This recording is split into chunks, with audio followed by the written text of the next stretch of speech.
So da yawa idan ki daɗe ko ka daɗe zaune bayan ka tashi, za ka ji ciwon jiki ko kuma ciwon ƙashin gadon baya. Akwai irin zaman da in kana yin shi ko da za ka daɗe zaune bayan ka tashi, ba za ka ji ƙashin gadon bayan ka na ma ciwo ba ko kuma ciwon jiki.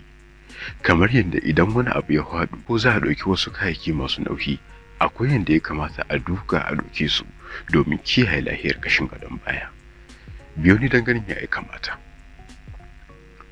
A mafi yawanci abin da ke sawar bayan ka daɗe zaune in ka tashi ka ji ciwon jiki ko kuma ciwon ƙashin gadon baya shine idan kana yin ɗaya daga cikin irin wannan zaman.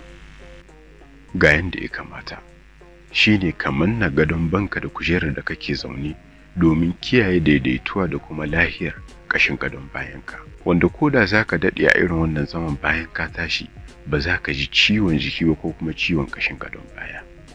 Idan wani abu ya faɗo ko za a ɗauki wasu kayayyaki masu nauyi, ba haka ya kamata a duka a ɗauke su ba.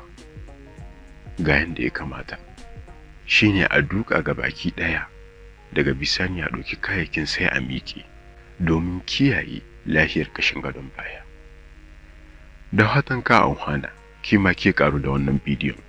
Don ganin ire-iren waɗannan bidiyoyin masu amfani sai kai abone ko subscribe a wannan tashar. Sunana Faisal Shitu. Na gode, assalamu alaikum.